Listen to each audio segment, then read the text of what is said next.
Assalamualaikum warahmatullahi wabarakatuh. Saya Ais Pratama, NPM 174100048, kelas 6B, akan mempresentasikan hasil kerja saya yang berjudul Analisis Perbedaan Fonologi Bahasa Inggris dan Bahasa Indonesia. Latar belakang. Dalam kehidupan sehari-hari, masih banyak masyarakat yang memakai bahasa Indonesia, tetapi tuturan atau ucapan daerahnya terbawa ke dalam tuturan bahasa Indonesia. Tidak sedikit orang yang berbicara dalam bahasa Indonesia tetapi dengan lafal atau intonasi Jawa, Batak, Bugis, Sunda, dan lain-lain. Selain itu, dalam pembelajaran bahasa Indonesia, khususnya di sekolah dasar, istilah yang dikenal dan lazim digunakan guru adalah istilah huruf, walaupun yang dimaksud adalah fonem. Mengingat keduanya merupakan istilah yang berbeda, untuk efektifnya pembelajaran tentu perlu diadakan penyesuaian dalam segi penerapannya. Oleh karena itu, untuk mencapai suatu ukuran lafal atau fonem baku dalam bahasa Indonesia, sudah seharusnya lafal-lafal atau intonasi khas daerah itu dikurangi jika mungkin diusahakan dihilangkan. Pengertian fonologi. Secara etimologi, kata fonologi berasal dari gabungan kata fon yang berarti bunyi dan logi yang berarti ilmu.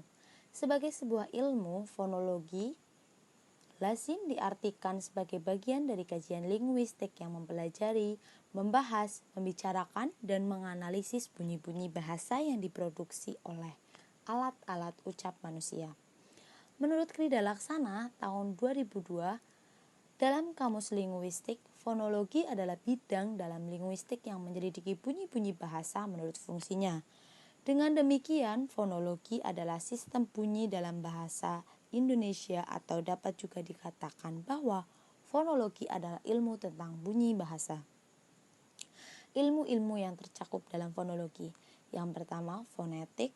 Fonetik ilmu bahasa yang membahas tentang bunyi-bunyi ujaran yang dipakai dalam tuturan dan bagaimana bunyi itu dihasilkan oleh alat ucap. Menurut Samsuri tahun 1994, fonetik adalah tentang bunyi-bunyi ujar. 2. Fonemik. Fonemik adalah ilmu bahasa yang membahas bunyi-bunyi bahasa yang berfungsi sebagai pembeda makna. Yang ketiga, fonologi dalam cabang morfologi. Yang keempat, fonologi dalam cabang sintaksis. Yang kelima, fonologi dalam cabang semantik. Fonem-fonem bahasa Indonesia. Pengertian fonem.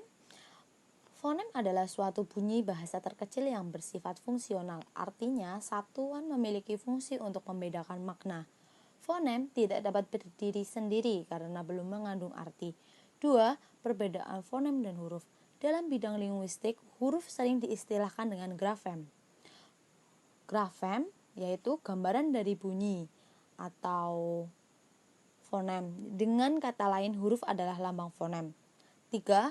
Sistem fonologi dan alat ucap. Dalam bahasa Indonesia secara resmi ada 32 buah fonem yang terdiri atas A, fonem 6 buah seperti A, I, U, E, O, dan B, fonem diftong 3 buah, dan C, fonem konsonan 23 buah seperti P, T, C, K, B, D, J, G, M, N, S, H, R, L, W, dan Z.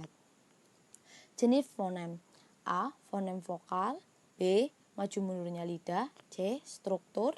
D. Bentuk mulut. Dan 5. Diftong. Kesimpulannya, ilmu-ilmu yang tercakup dalam fonologi yaitu fonetik, fonemik, fonologi dalam cabang morfologi, fonologi dalam cabang sintaksis, fonologi dalam cabang semantik. Adapun jenis-jenis fonem. Fonem vokal contohnya I, vokal depan, tinggi, tak bundar. Kedua, maju mundurnya lidah. Contohnya vokal depan seperti bunyi I, E, dan A. Ketiga, struktur. Keempat, bentuk mulut. Contohnya vokal bundar, yaitu vokal yang diucapkan dengan bentuk mulut membundar. Selanjutnya, fonem diftong. Fonem diftong yang ada dalam bahasa Indonesia adalah fonem diftong I, diftong au, dan diftong I. Contohnya, Gulai. Terima kasih.